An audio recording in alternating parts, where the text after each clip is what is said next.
ವಾದ ಮಾತು. ಎಲ್ಲ ಧರ್ಮಗಳು ಇದ್ದಾವೆ, ಎಲ್ಲ ಸಮಾಜಗಳು ಇದ್ದಾವೆ, ಎಲ್ಲ ವರ್ಗದವರು ದೈವದವರು ಈ ಭೂಮಿಯಲ್ಲಿ ವಾಸ ಮಾಡ್ತಾ ಇದ್ದಾರೆ. ಒಂದು ಸಮಾಜ ಪ್ರಾಚೀನ ಕಾಲದಿಂದಲೂ ಸಹಿತ ಹಾಲುಮತ ಸಮಾಜ ಅಂತ ಕರೀತಾರೆ.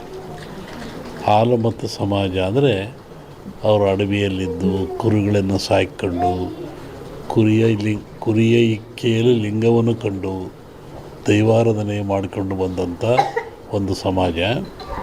ಪ್ರಕೃತಿಯ ಮೇಲೆ, ಗಾಳಿಯ ಮೇಲೆ, ಭೂಮಿಯ ಮೇಲೆ ಅವರು ಅಡವಿಯಲ್ಲಿದ್ದ ಕಂಡದ್ದು, ತಿಳಿದದ್ದು, ನೋಡಿದ್ದು, ಅನುಭವಿಸಿದ್ದನ್ನು ಹೇಳ್ತಾ ಬಂದಿದ್ದಾರೆ. ಅದು ಕುರುವಿನ ರಟ್ಟು, ಕೆಲ ಕಡೆ ಕುರುಬು ರಟ್ಟು ಅಂತಾರೆ, ಅದು ಕುರುಹಿನ ರಟ್ಟು. ಮುಂದೆ ಏನಾಗಿ ಕುರು ಅಂತ ರಟ್ಟು ಅಂತಕ್ಕಂಥದ್ದು. ಹಾಲು ಕೆಟ್ಟರು ಹಾಲುಮತ ಸಮಾಜ ಕೆಡಲ್ಲ ಅಂತಾರೆ. ಹಕ್ಕ ಬುಕ್ಕರು ವಿಜಯ ಸಾಮ್ರಾಜ್ಯವನ್ನು ಕಟ್ಟಿದರು. ಇದು ಹೇಳೋ ಉದ್ದೇಶ ಏನು ಅಂತಂದರೆ, ಇವತ್ತು ಹಾಲುಮತ ಸಮಾಜದವ್ರ ಕೈಲಿ ರಾಜ್ಯದ ಅಧಿಕಾರ ಇದೆ. ಬಿಡಿಸಿಕೊಳ್ಳೋದು ಅಷ್ಟು ಸುಲಭ ಅಲ್ಲ. ಅವರಾಗೆ ಬಿಡಬೇಕೆ ಹೊರತು ನೀವು ಬಿಡಿಸಿಕೊಳ್ಳೋದು ಸುಲಭವಲ್ಲ. ಮುಂದಿನ ವಿಚಾರವನ್ನು ಯುಗಾದಿ ಮೇಲೆ ಹೇಳ್ತೀವಿ. ಹಾಗಾಗಿ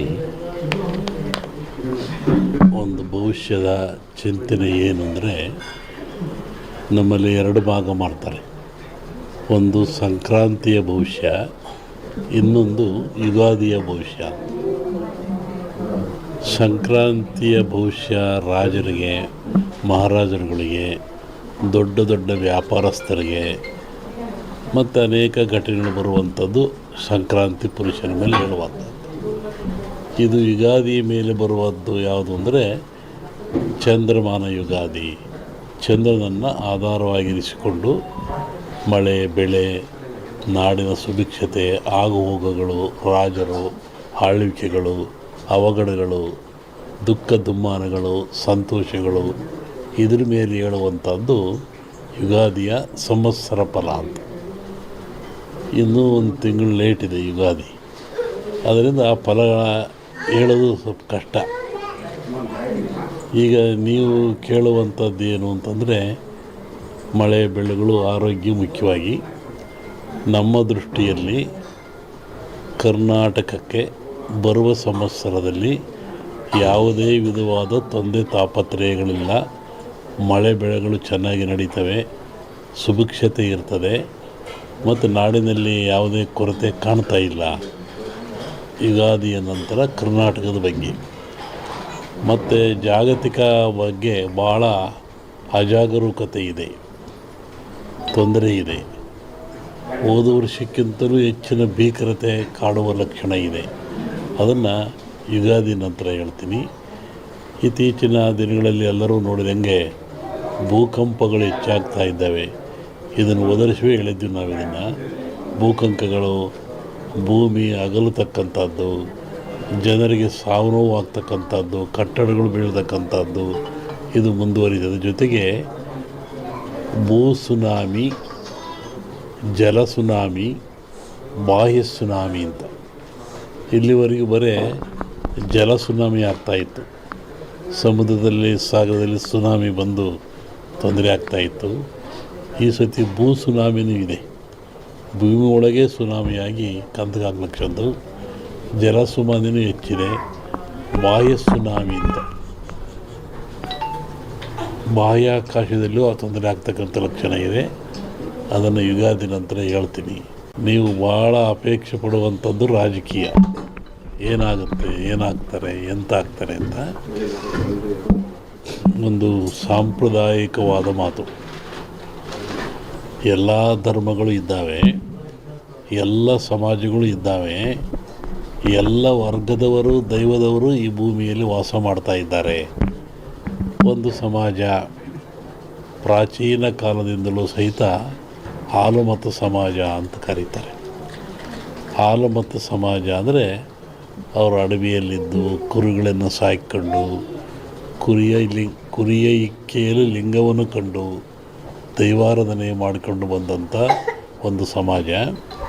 ಪ್ರಕೃತಿಯ ಮೇಲೆ, ಗಾಳಿಯ ಮೇಲೆ, ಭೂಮಿಯ ಮೇಲೆ ಅವರು ಅಡವಿಯಲ್ಲಿದ್ದ ಕಂಡದ್ದು, ತಿಳಿದದ್ದು, ನೋಡಿದ್ದು, ಅನುಭವಿಸಿದ್ದನ್ನು ಹೇಳ್ತಾ ಬಂದಿದ್ದಾರೆ. ಅದು ಕುರುವಿನ ರಟ್ಟು, ಕೆಲವು ಕಡೆ ಕುರುಬು ರಟ್ಟು ಅಂತಾರೆ, ಅದು ಕುರುಹಿನ ರಟ್ಟು. ಮುಂದೆ ಏನಾಗಿ ಕುರು ಅಂತ ರಟ್ಟು ಅಂತಕ್ಕಂಥದ್ದು. ಹಾಲು ಕೆಟ್ಟರು ಹಾಲು ಮತ್ತು ಸಮಾಜ ಕೆಡಲ್ಲ ಅಂತಾರೆ.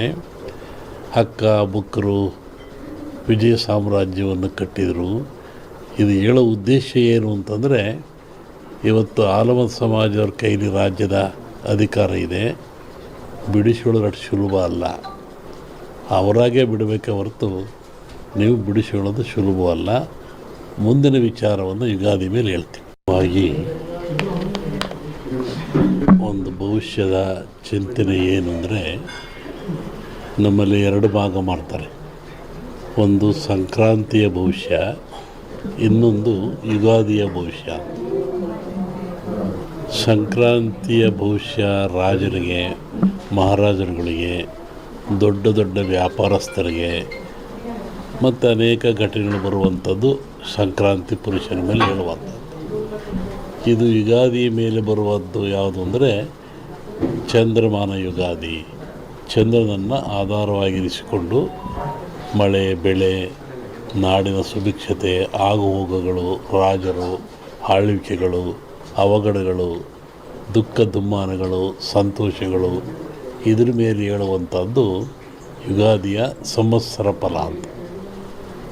ಇನ್ನೂ ಒಂದು ತಿಂಗಳು ಲೇಟ್ ಇದೆ ಯುಗಾದಿ. ಅದರಿಂದ ಆ ಫಲಗಳ ಹೇಳೋದು ಸ್ವಲ್ಪ ಕಷ್ಟ. ಈಗ ನೀವು ಕೇಳುವಂಥದ್ದು ಏನು ಅಂತಂದರೆ, ಮಳೆ ಬೆಳೆಗಳು, ಆರೋಗ್ಯ ಮುಖ್ಯವಾಗಿ. ನಮ್ಮ ದೃಷ್ಟಿಯಲ್ಲಿ ಕರ್ನಾಟಕಕ್ಕೆ ಬರುವ ಸಂವತ್ಸರದಲ್ಲಿ ಯಾವುದೇ ವಿಧವಾದ ತೊಂದರೆ ತಾಪತ್ರಯಗಳಿಲ್ಲ. ಮಳೆ ಬೆಳೆಗಳು ಚೆನ್ನಾಗಿ ನಡೀತವೆ, ಸುಭಿಕ್ಷತೆ ಇರ್ತದೆ ಮತ್ತು ನಾಡಿನಲ್ಲಿ ಯಾವುದೇ ಕೊರತೆ ಕಾಣ್ತಾ ಇಲ್ಲ. ಯುಗಾದಿಯ ನಂತರ ಕರ್ನಾಟಕದ ಬಗ್ಗೆ ಮತ್ತು ಜಾಗತಿಕ ಬಗ್ಗೆ ಭಾಳ ಅಜಾಗರೂಕತೆ ಇದೆ, ತೊಂದರೆ ಇದೆ. ಹೋದ ವರ್ಷಕ್ಕಿಂತಲೂ ಹೆಚ್ಚಿನ ಭೀಕರತೆ ಕಾಡುವ ಲಕ್ಷಣ ಇದೆ. ಅದನ್ನು ಯುಗಾದಿ ನಂತರ ಹೇಳ್ತೀನಿ. ಇತ್ತೀಚಿನ ದಿನಗಳಲ್ಲಿ ಎಲ್ಲರೂ ನೋಡಿದಂಗೆ ಭೂಕಂಪಗಳು ಹೆಚ್ಚಾಗ್ತಾ ಇದ್ದಾವೆ. ಇದನ್ನು ಒದರಿಸುವೆ ಹೇಳಿದ್ವಿ ನಾವು. ಇದನ್ನು ಭೂಕಂಪಗಳು, ಭೂಮಿ ಅಗಲತಕ್ಕಂಥದ್ದು, ಜನರಿಗೆ ಸಾವು ನೋವು ಆಗ್ತಕ್ಕಂಥದ್ದು, ಕಟ್ಟಡಗಳು ಬೀಳ್ತಕ್ಕಂಥದ್ದು, ಇದು ಮುಂದುವರಿದ ಜೊತೆಗೆ ಭೂ ಸುನಾಮಿ, ಜಲ ಸುನಾಮಿ, ಬಾಹ್ಯ ಸುನಾಮಿ ಅಂತ. ಇಲ್ಲಿವರೆಗೂ ಬರೀ ಜಲ ಸುನಾಮಿ ಆಗ್ತಾಯಿತ್ತು. ಸಮುದ್ರದಲ್ಲಿ, ಸಾಗರದಲ್ಲಿ ಸುನಾಮಿ ಬಂದು ತೊಂದರೆ ಆಗ್ತಾಯಿತ್ತು. ಈ ಸತಿ ಭೂ ಸುನಾಮಿನೂ ಇದೆ. ಭೂಮಿ ಒಳಗೆ ಸುನಾಮಿಯಾಗಿ ಕಂದಗಾಗ್ಲಕ್ಷದ್ದು. ಜಲ ಸುನಾಮಿ